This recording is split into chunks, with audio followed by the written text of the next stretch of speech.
Hello friend, this is again Anushka Rajput here.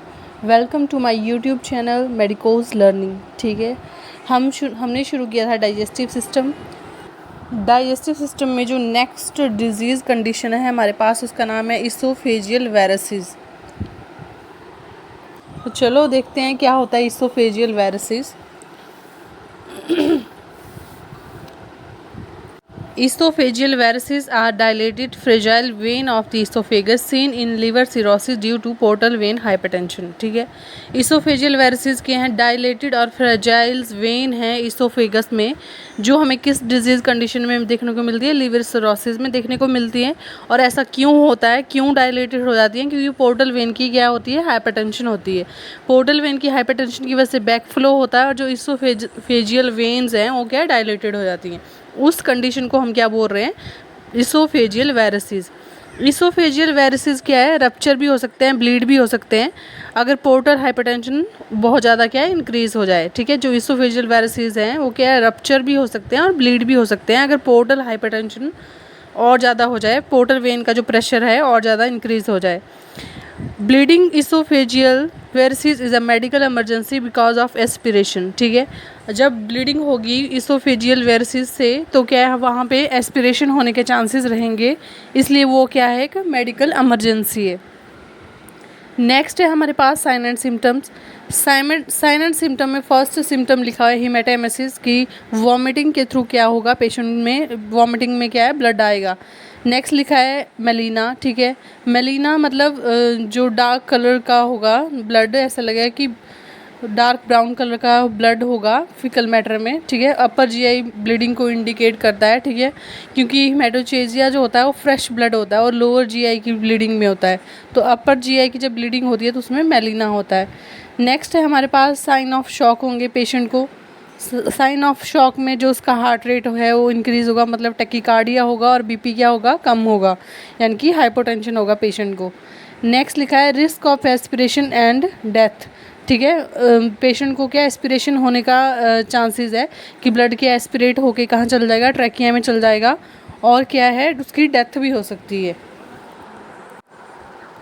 Next है हमारे पास, अब इसका ट्रीटमेंट क्या करेंगे हम। ट्रीटमेंट में सबसे पहले लिखा है एंडोट्रैकियल इंट्यूबेशन करेंगे ताकि एस्पिरेट ना हो सके, और क्या है, अगर ज़रूरत हो तो ऑक्सीजन भी देंगे पेशेंट को। नेक्स्ट है हमारे पास, पेशेंट को हम साइड लाइन पोजीशन में रखेंगे। मेनली हम लेफ़्ट लेटरल पोजीशन देते हैं पेशेंट को, क्योंकि जो हमारी राइट साइड की ट्रैकिया होती है वो क्या स्ट्रेट होती है, तो लेफ़्ट साइड की लेफ़्ट लेटरल पोजीशन देंगे पेशेंट को। थर्ड है हमारे पास पॉइंट यहाँ पे, एनजी ट्यूब इंसर्ट करके रखेंगे ताकि जो गैस्ट्रिक क्या डिकम्प्रेशन रहे। ठीक है, जो मतलब ब्लीडिंग की वजह से क्या है, डायलेट हुआ है, ठीक है, वो वहाँ पे क्या सप्रेस रहे हो, डिकम्प्रेशन रहे, और एस्पिरेट हम कर सके टाइम टू, अगर कुछ अंदर सिक्रेशंस भी हैं तो। नेक्स्ट लिखा है वेजो कंस्ट्रक्शन के करवाएंगे, उसके लिए ड्रग देंगे पेशेंट को ताकि जो ब्लीडिंग है वो क्या स्टॉप हो सके। पेशेंट को आईवी थेरेपी देंगे। और क्या लिखा है नेक्स्ट हमारे पास, सैंग्स टेकन ब्लैकमोर क्या ट्यूब क्या है, पेशेंट को इंसर्ट करके रखेंगे। पहले हम ये वाली ट्यूब इंसर्ट करके रखते हैं, पर इसमें से अभी भी क्वेश्चंस आते हैं, इसलिए मैंने ये डिस्कस किए। नेक्स्ट लिखा है मिनीसोटा ट्यूब इंसर्ट करके रखेंगे पेशेंट को। ये क्या मॉडिफाइड वाली ट्यूब है। ठीक है, जो स्टैंक्स टेकन ब्लैकमोर ट्यूब है वो क्या 3 ल्यूमन होती है, जो मिनीसोटा ट्यूब है वो हमारे पास कितनी होती है, 4 ल्यूमन की होती है। नेक्स्ट है एंडोस्कोपिक इंजेक्शन लगाएंगे पेशेंट को, या स्क्लेरोथेरेपी भी हम बोलते हैं इसको।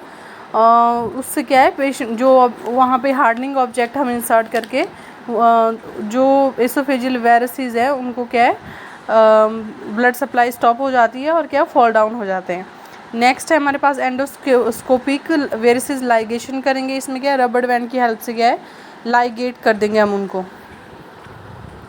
डिटेल में देख लेते हैं कि जो सैंक्सटेकन ट्यूब होता है वो होता कि जो सैंक्सटेकन ब्लैकमोर ट्यूब है वो क्या है, 3 ल्यूमन ट्यूब है। एक जो इसमें बैलून होता है इसोफेजियल बैलून होता है, दूसरा हमारे पास गैस्ट्रिक बैलून होता है, और जो तीसरा बैलून होता है गैस्ट्रिक एस्पिरेशन बैलून होता है। ये क्या है, इजीली हम इसको आइडेंटिफाई कर सकते हैं क्योंकि ये रेड और येलो कलर की ट्यूब होती है। जब पेशेंट में क्या है सेंगस्टेकन ब्लैकमोर ट्यूब लगी होती है तो हमने क्या है बैलून के जो प्रेशर है उसको क्या इंटरमिटेंटली क्या मतलब उसको प्रेशर को क्या हमने रिलीज़ करना होता है इंटरमिटेंटली, ताकि वहाँ का जो एरिया है उसको हम क्या है प्रिवेंट कर सकें नेक्रोसिस और स्कारिंग से, ठीक है, नेक्रोज ना हो जाए वो एरिया कंटिन्यूस प्रेशर की वजह से।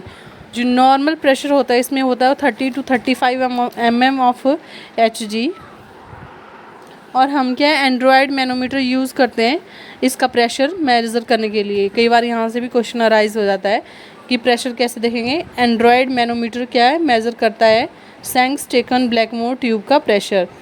और इसमें एक और प्रिकॉशंस आती है कि हम पेशेंट के बेड साइड क्या है सीज़र रखते हैं, ताकि कभी भी पेशेंट को रेस्पिरेटरी डिस्ट्रेस फील हो तो हम इमीडिएटली क्या है ट्यूब को कट कर सके और जो बैलून को डिफ्लेट करके जो ट्यूब है उसको क्या है रिमूव कर सकें।